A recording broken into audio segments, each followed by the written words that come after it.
Magandang hapon po sa kanilang lahat mga kaibigan. Welcome po for another special episode ng ating program, ang Tipon-Tipan sa PIA, ang ugnayan ng pamahalaan at ng mamamayan.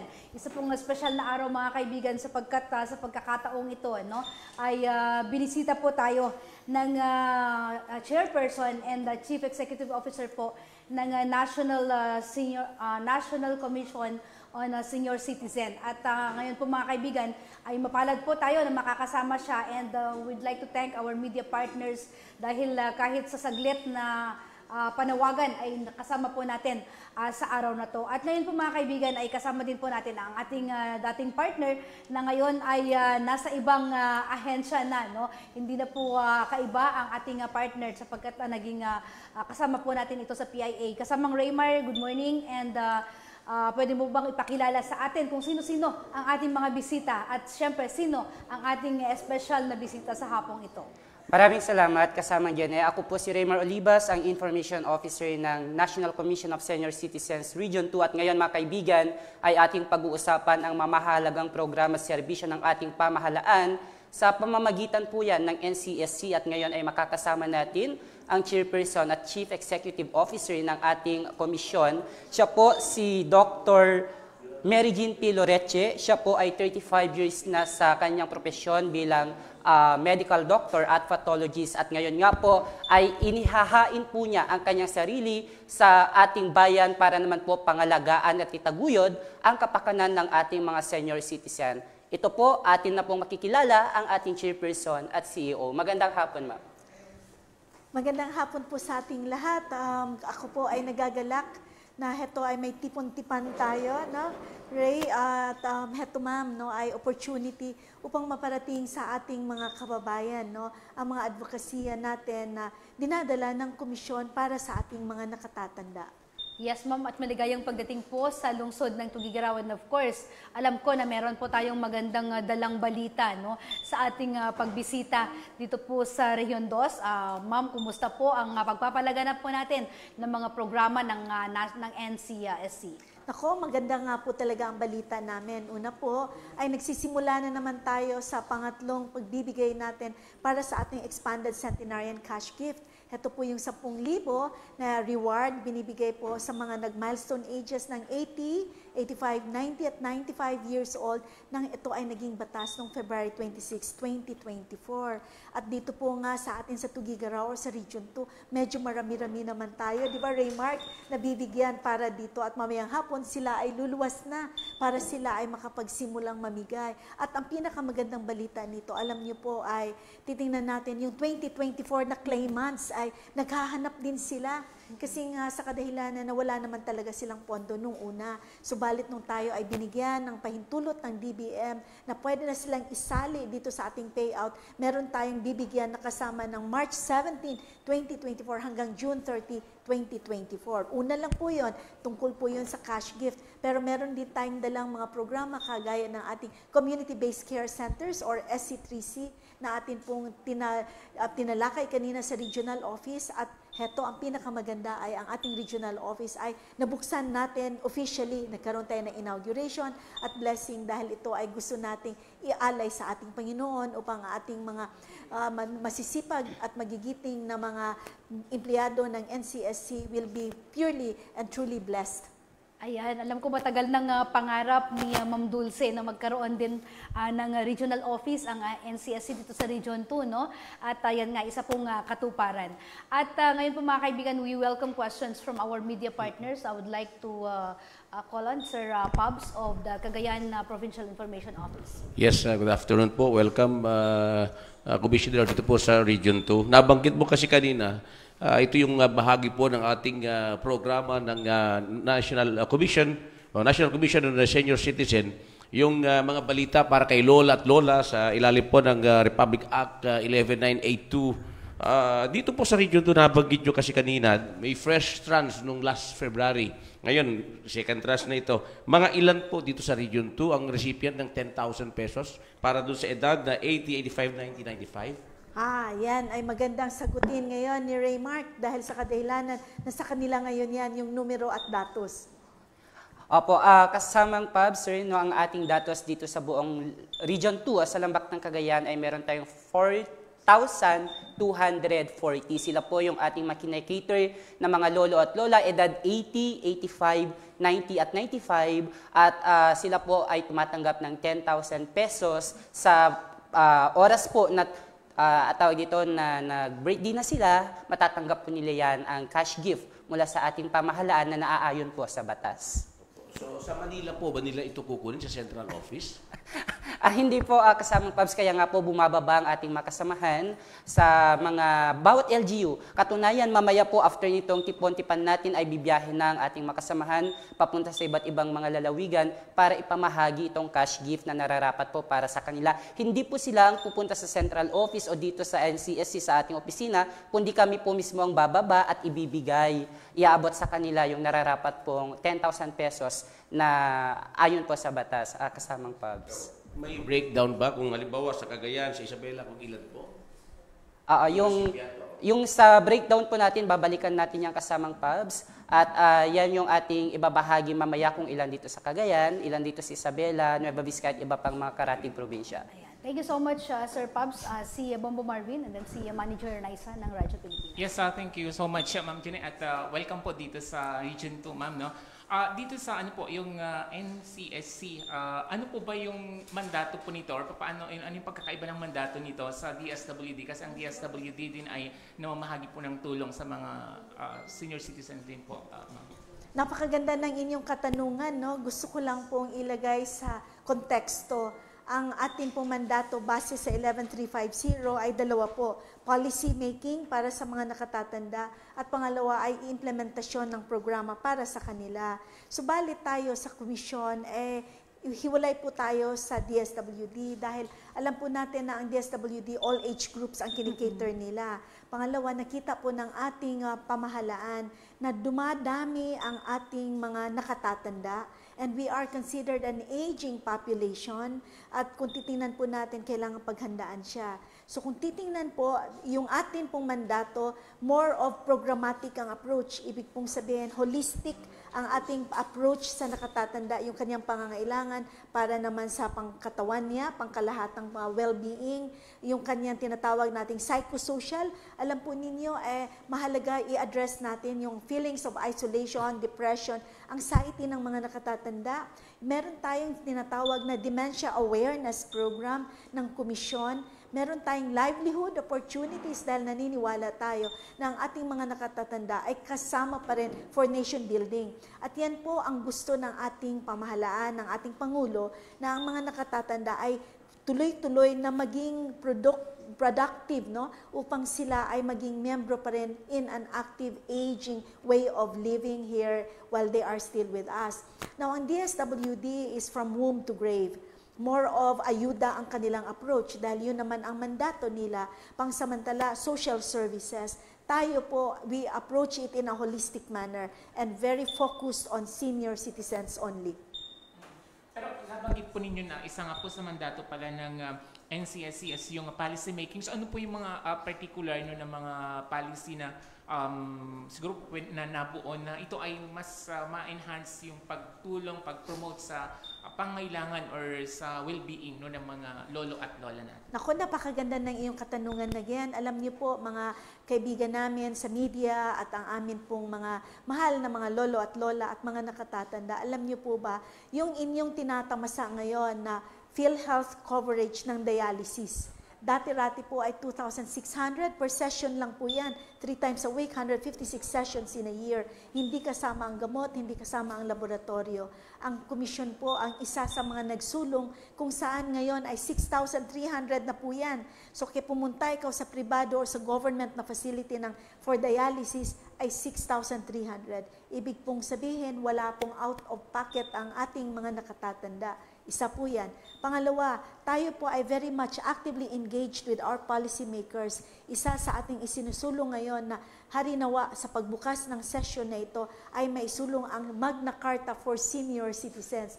Alam niyo po, ang atin pong mga healthcare workers may Magna Carta, ang women and children may Magna Carta, ang ating mga marinero may Magna Carta, pero ang mga nakatatanda ay wala. So meron po tayong nakahain ngayon dyan sa pakikipagtulungan natin sa ating mga congressman, no? Lalong-lalo na sa party list natin ng senior citizens. Pangalawa, kung titingnan po natin, meron tayo yung violence against older persons. Yan po, isa tayo sa kasama na nakikipagtulungan sa ating mga policymakers na kailangan i-criminalize ang buso sa ating mga nakatatanda. It's not something na para bang, sige, you're slapped, on your wrist as if wala lang siya. But we want it to be a criminal case against those perpetrators of violence against older persons. Yun pong ating pag-i-institutionalize ng ating community-based care centers, which is a preventive approach to the health and well-being of the seniors, isinusulong po natin yan. So marami pa pong bagay, kagaya ng geriatric specialty centers, kasama po tayo na nakikipagtulungan upang yan ay maging makatotohanan. So, yan po ay iilan lang sa ating mga Yung diskwento na yan, kasama din naman tayo. Yung pagtatanggal ng booklet na yan para sa inyong mga reseta, sa inyong pagbili ng inyong mga medisina, kasama po tayo. Kung saan man merong mga technical working group, saan man merong mga activities kung saan tinitingnan kung ano yung makakabuti sa nakatatanda, ang NCSC po ay kasama doon at tayo ay very much actively engaging with our policymakers. Thank you so much po, ma'am. Thank you, Bombo Marvin. Si Manager Naisa Lopez po ng Radyo Pilipinas. Yes, good afternoon po, Doc Loreche. Tama-tama po na nandito kayo kasi ang tagal ko nang gustong i-suggest ito. It may be trivial, very trivial. Pero before that, the trivial question po, follow-up ko lang din po, kasi yung social pension program is under DSWD. So since meron na po tayong National Commission of Senior Citizens, will you be taking over the program?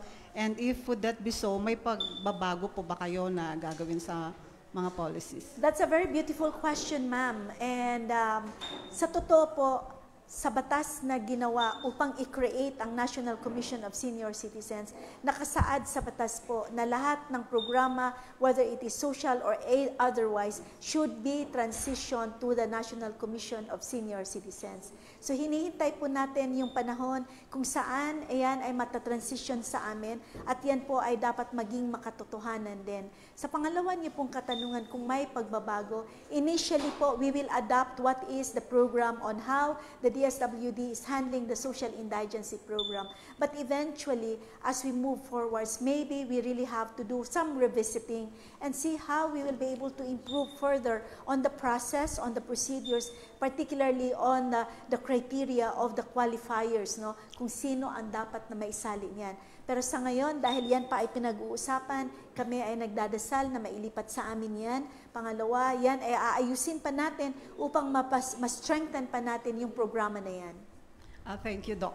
Last question po from my end. Tungkol po dito sa expanded benefits for yung mga discounted grocery items for our senior citizens. Napansin ko lang po kasi doon sa mga detailed na listahan, hindi po kasali sa mga mabibigyan ng 5% discount ang shampoo. Wow. For senior citizens and lotion. Bakit po wala mang karapat na mag-shampoo ang senior citizens? Isn't that a basic necessity din? That is correct, Basic necessity yan. Shampoo, sabon, Kasi basic na pangangailangan natin. Hayaan niyo po, titingnan natin muli yan pag tayo ay nakipagpulong sa mga iba't ibang ahensya kung paano na mapalawig pa natin yung diskwento na yan on basic necessities and commodities for our older adults. Thank you po, ma'am. Sana pagdanda ko, may discount din ang kape, Sir Bill. Bawal. Okay, maraming salamat. Si Sir Bill Yamor ng Philippine Daily Inquirer. Sir Bill. Okay. Good afternoon, Doc. I have two questions actually, but initially I would like to ask you regarding the expansion of establishments of your pet activity or program on the Senior Citizen Community Care Center nationwide. And that is the number one. And the second is actually the expansion of the database of senior citizens, because we know that nationwide there is not enough information to beef up the researchers, the students also on the databases, on the information about senior citizens. Magandang katanungan po yan, sir. No? Unahin natin yung pinakauna na katanungan regarding the SC3C or ating Senior Citizens Community-Based Care Centers. Alam niyo po, that is really the way forwards kasi preventive aspect po yun. Sa ngayon, meron tayong 13 all over the country nung tayo ay nagsimula bilang kasama ng komisyon noong May 24, 2024. No? Nagkaroon tayo ng pinakaunang SC3C. Sa ngayon po, 13 na po siya. At we are looking, and I'm very happy and proud kanina kila Dulce and the team when they were telling me there will be 2 in this particular area, and we are looking forward ngayong October na mai-launch natin siya. And we are really excited na sa lahat sana ng ating parte ng ating bayan or bansa, magkakaroon tayo niyan. So the Commission is really working very hard to connect with our local government units kasi po ang programa na yan, ang ownership niyan LGU. Kailangan i-embrace nila at gugustuhin nila yan upang yan ay magkaroon ng sustainability. So for a program to be successful, it has to be LGU-driven. It is the LGU that has the capacity to make sure that it works for their constituents. So una po yon. Pangalawa po, yung tungkol po dun sa ating, pangalawang tanong ninyo on the database. Ginagawa po natin yan. As a matter of fact, magkakaroon kami ng technical working group at saka training of trainers for the elderly data management system. Aayusin po natin yung mga datos natin upang masynchronize natin itong lahat at magkakaroon tayo ng isang datos lang na para sa mga nakatatanda where kung kahit saan ka pumunta, pag na-click yan, pag nakita yung pangalan mo, may QR code, ay ikaw yon. So hindi ka kailangan na matakot na wala yung ID mo o na wala yung booklet mo at yan ay po pwedeng makita kahit saan ikaw na parte ng bayan. Thank you very much po, Doc. Maraming salamat, Sir Villamor ng Philippine Daily Inquirer. So, mga karagdagang katanungan pa po kung meron pa mula sa ating makasamahang media, sir. On my part, kasamang Raymar, no? Kasi nababanggit na rin po ni Dr. Chin kanina na yun nga, yung lumalaki or tumataas yung ating aging population. As of now, Doc, meron na rin po ba tayong paghahanda kung ano yung kailangan nating ibigay pagdating po ng araw na yun na mas marami na talaga ang ating mga senior citizens? Alam niyo po, magsasalita ko bilang doktor, hindi bilang isang commissioner. Nakita ko po yan nung pandemic, kung saan ang pinaka-affected population sa quarantinas ay ang ating mga nakatatanda. Lalo na pag sila ay na-admit sa ospital at wala silang kasama doon na mahal nila sa buhay dahil talagang isolated sila. Ang Pilipinas po sa current natin na datos, kung tayo maniniwala sa datos na meron tayo, 12 million po ang ating senior citizens sa ngayon. At yan ay dumadami pa. Ano ba ang patutunguhan at ano ang paghahanda ng ating pamahalaan kasama ang National Commission of Senior Citizens? Una po, ang sinasabi ko po ay ang ating pamahalaan ay na-recognize niya yung dumadaming senior citizens. Kaya niya po ginawa ang komisyon to be a focus solely, for that sector. Ano ang ginagawa ng komisyon naman dahil sa kanyang mandato? Ang siguruhin na una po ay mapaghandaan natin na ang ating mga nakatatanda ay magkaroon ng wellness and health kasi yun yung number 1 na need nila. Pangalawa, kailangan accessibility sa ating mga services. Kaya nga po yung ating community-based care centers, that is a whole of government approach. Lahat ng ahensya ng national government dapat kasama natin, katuwang natin doon. Pangatlo, kailangan din po nating paghandaan yung tinatawag nating cognitive impairment decline. No? Alzheimer's, dementia, forgetfulness, kailangan paghandaan. Pang-apat, mahalaga po yung programa namin, hindi lang on wellness and health, kundi yung livelihood opportunities.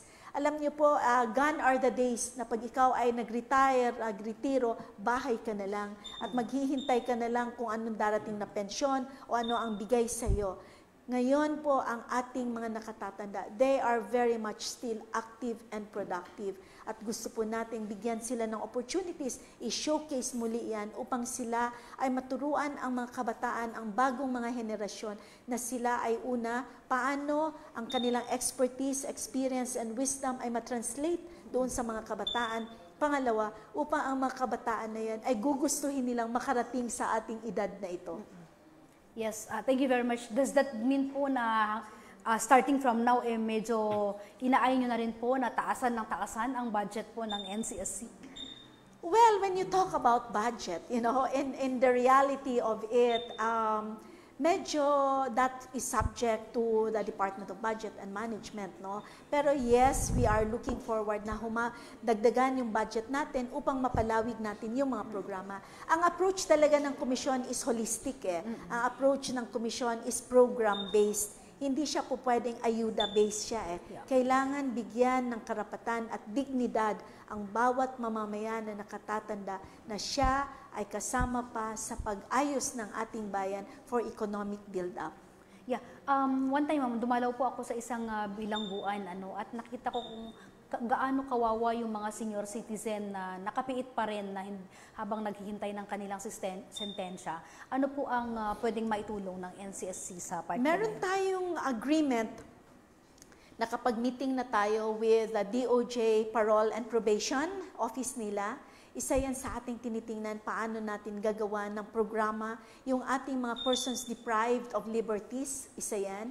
Pangalawa ay titingnan natin paano kaya ang sistema natin for the seniors who are there for a very long period in time already, how we will be able to alleviate somehow their suffering and yung stay nila doon. So this is all a work in progress. Kaya nga po ang komisyon is very much actively engaged and in collaboration, the word there is collaboration, with the other government agencies upang maipakalap natin lahat ng programa para sa ating nakatatanda.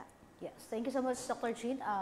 May mga, yes, Sir Pops. Balikan ko lang yung schedules ko kanina, Sir Eric.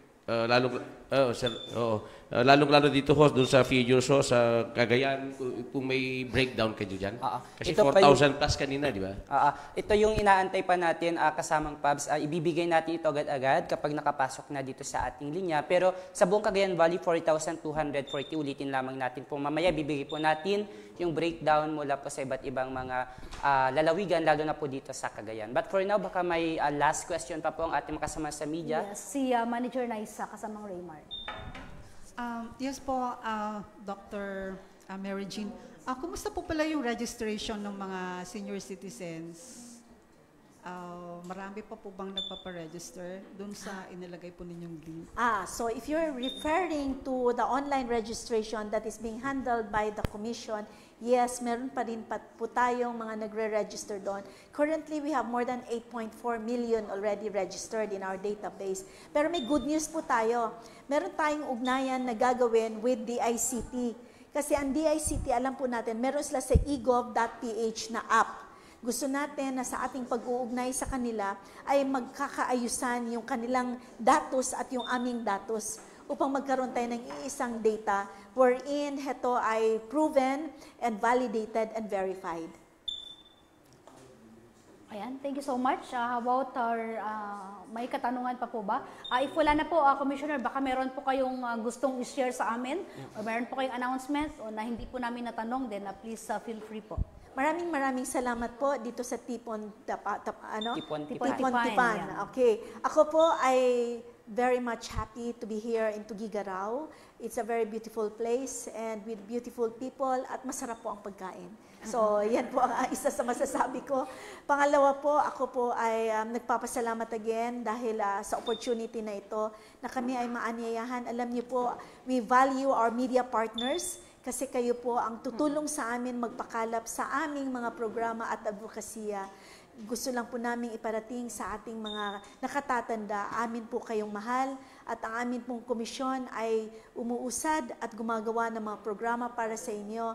And it is anchored under my leadership on integrity, transparency, committed and dedicated service. Gusto po natin na yung ating pong Pangulo ay maintindihan po ng lahat ng tao natin na ang Pangulo po natin ay gusto po niya na ang ating pong mga nakatatanda ay mabigyan ng opportunity na sila ay kasama sa ekonomiya natin, na sila ay may silbi pa at sila ay po pwede pang tumulong na ang ating mga kabataan ay makarating sa ating edad sa ngayon. Ayan. And of course, sa mga lola at lola natin, ma'am, ano po ang mensahe natin? Naku po, huwag po kayong magpapaniwala sa fake news. Maniwala po kayo sa akin. So kung hindi po ninyo sigurado kung ano-ano mga lumalabas dyan, kailangan po kayong mag-verify. Pwede po sa ating mga media partners na nandito ngayon, pwede po sa ating mga opisina, meron po tayong mga numero at bawat rehiyon, meron meron po tayong opisina, we would be most willing to answer and listen to you. Pangatlo po, meron po tayong programang ilulunsad very soon, digital literacy at financial literacy para sa ating mga nakatatanda. Ayan, ako parang nakikinita ko si Lolo at Lola na nandun na lang sa isang tabi na puro nag-internet na lang ang ginagawa, teki na siya, no, kasamang Raymar. Oo, nga kasamang Jenna. Ito yung kagandahan na nasa NCSC na itong mga programa natin para sa mga senior citizen para matutukan sila at nang sa ganun ay ma-champion natin yung karapat-dapat na welfare para sa kanila. At dyan nga po mga kaibigan, nagtatapos itong ating special episode ng Tipon-Tipan ngayong araw na ito. Sa ngalan po ng ating OIC ng NCSC Region 2, si Ma'am Dulcinea Lyra F. de la Cruz at syempre ang ating chairperson ng NCSC at Chief Executive Officer, Dr. Mary Jean Piloreche. Ako po niyong nakasama, Raymar Olivas. Yan. At ako naman po si Jenna Bakiran, no, mula po sa Philippine Information Agency at sa ngalan po ng ating mga nakasama na media partners na lagi pong nandyan na sumusuporta sa ating programa. Muli maraming salamat po at sa lahat na nakasama natin sa technical studio. Sa ngalan din po ng ating Regional Director, Angeli Lubo Mercado, ako po si Jenna Bakiran. Magandang hapon po sa inyong lahat.